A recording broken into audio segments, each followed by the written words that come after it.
Well, today is another day in paradise.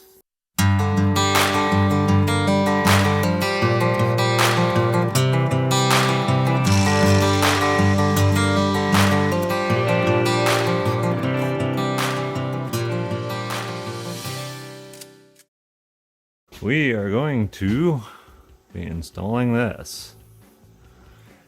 So far, we had some friends. This is actually going to be really cool.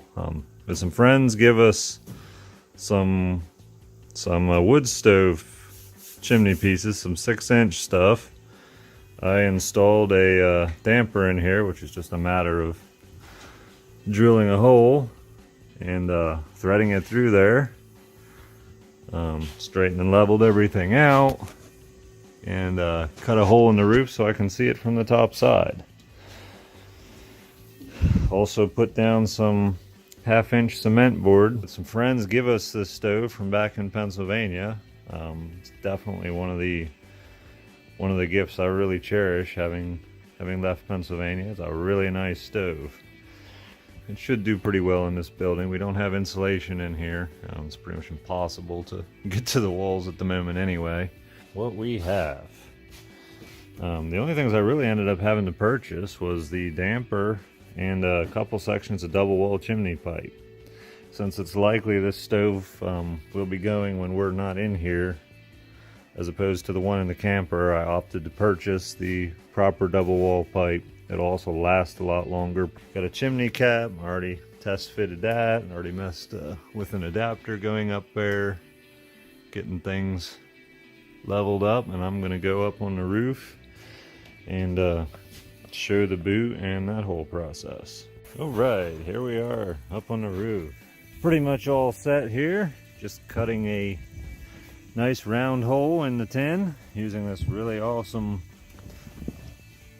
tool. It just attaches to the drill, makes little half moon shapes, but this thing's actually really cool.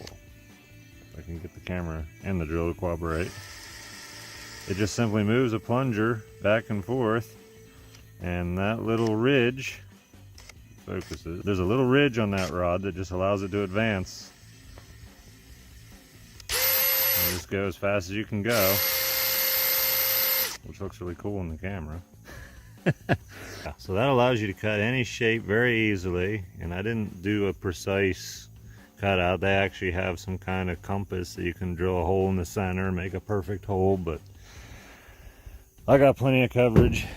I'm cutting it out bigger than I would even need to, just to keep the pipe away from the metal so the metal wouldn't get hot. Even though it's double walled, it'd be fine. But one of the important things here, this boot, which is rated for like 450 degrees, it's just silicone, very floppy. And this is extremely flexible metal.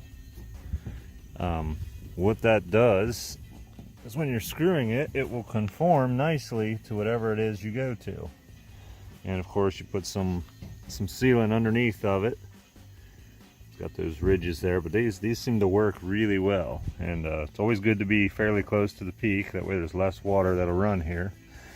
But with a metal roof, it's extremely important, at least I think so, to have somewhere for the water to go. If I'd be doing it here, I'd have this lip where it would always have a small amount of water sit. And I just hate the idea of water sitting. But if I do it here, the water that piles up here should kind of spill over, and there'll probably be the tiniest amount that will be in between those, but it might not be a big deal. It's just the less water that has somewhere to sit without gravity taking it away, the better. Anyway, so we're gonna go ahead and get this cut out, and we'll cut out this for the proper size of the chimney and start fastening things down, and we should be in good shape. All right, so got the hole cut out, putting the sealant on the boot. Make sure you use a very high quality sealant. All right, so you can see we've gotten started with the screws. Make sure you put enough of them in. You can hardly put too many in. Make sure you're getting it oozing out a couple places. That shows you've got enough on there, particularly on the top edge. All this stuff's real critical. Make sure you've gotten it pushed down everywhere, at every point. I just use this tool just because it's easier to make sure. Just make sure it is laying flat. And I'm actually going to come along and put the tiniest bead here as well, just as extra. So there we have it. Got extra sealant smeared everywhere. Got it all pushed down, screwed. Probably have over 30 screws in this. Couple little notes. You could probably use a better screw than what I am. This is basically to go through metal and hit wood lath. They make self-tapping screws just for metal. That may be a better option because we're not catching any wood here. Alright, we huffed and we puffed and we got the 2 sections of that stuck through. One of the things I did want to mention, when you go, you need an adapter from the 6-inch to, the 6-inch single wall to the 6-inch double wall. You need an adapter to go to that, but it's pretty important not to forget the clamp, which grabs both of these lips here and just holds them together. Not only does it turn and lock in, but that'll also just help hold it together. I'm thinking about is I need to make sure that this thing is somehow held rigid. High winds and stuff are something to think about. Okay, here we are. Got the cap put on there. The other thing that you should have, and I'll probably make one sometime out of aluminum coil stock, is a storm collar. And that's just a piece of metal that comes down on an angle all the way around, so the water comes down here, hits it, and then flares out and then drips down here instead of all running here and then running off. There we go. We're